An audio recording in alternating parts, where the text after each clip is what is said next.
Brian Intihar, creative director at Insomniac Games. So Brian, what are you showing here at E3 with Spider-Man?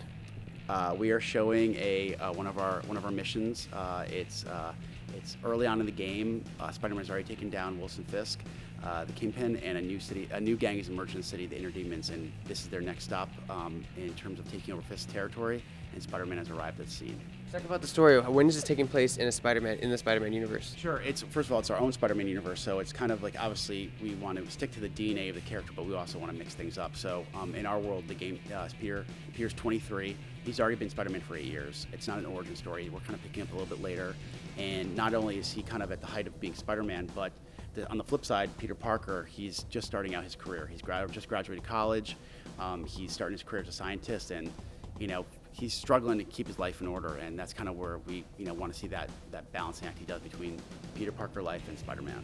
Yeah, I know how much creative directors love when their games are compared to other games, so I have to ask, because it's the elephant in the room, what do you feel about the Arkham combat people are calling it? I mean, I personally think it works, so why change it? I think first of all, those are great games. Right. I mean, I love the Arkham games. I think the thing we want to do is really highlight the things that make Spider-Man special. The idea of, again, going at this acrobatic improviser, and really not only just thinking about when he's on the ground, but getting him off the ground in air combat, combining that with a lot of webs, the environment interactions, even adding some stealth and our gadgetry, which Insomniac we're really good at. So I think it's more or less about just trying to do that, but rather accentuate what makes Spider-Man special. How do you guys decide what villains and cameos you can use? I mean, that's got to be a vigorous process. Yeah, I think that, well, first of all, there's a great amount of characters that we love, and we start just looking through the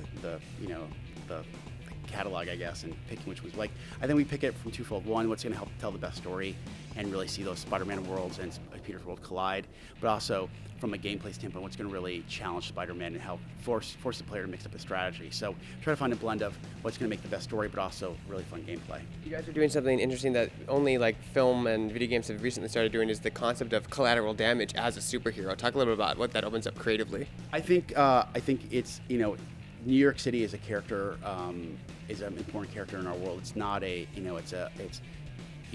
you feel like Spider-Man, it's his responsibility to take care of the city and save its civilians. So things like you saw, like the crane sequence or the helicopter falling, those would mean a lot less if New York City was there wasn't people around. So I think one thing we want to stress is he's being the protector of the city, and that we're always thinking about the consequences of his actions.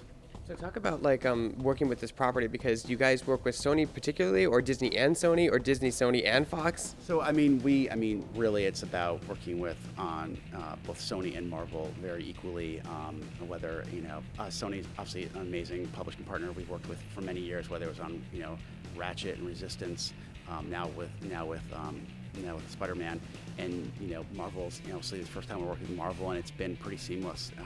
No PR speak here. It's been a fantastic partnership that those guys are just part of the team at this point. And then last question is, what have you learned from past BNOC Spider-Man games that you've looked at and applied and made better in your Spider-Man game? I think we look at all Spider-Man games, and it's just not Spider-Man games. We're looking at other games that do open world, other games that do open world traversal, other games that do combat. We're looking at I'm looking at fighting games. We're looking at everything possible. I think it's a requirement when you're a game developer to not only look at what people have done before, where people are going, and also outside mediums, even from storytelling, looking at what people are doing in movies, TV shows, episodic, all that kind of stuff, and looking at even games that maybe have more smaller titles that find creative ways to tell storytelling. We're looking at everything, to be honest with you.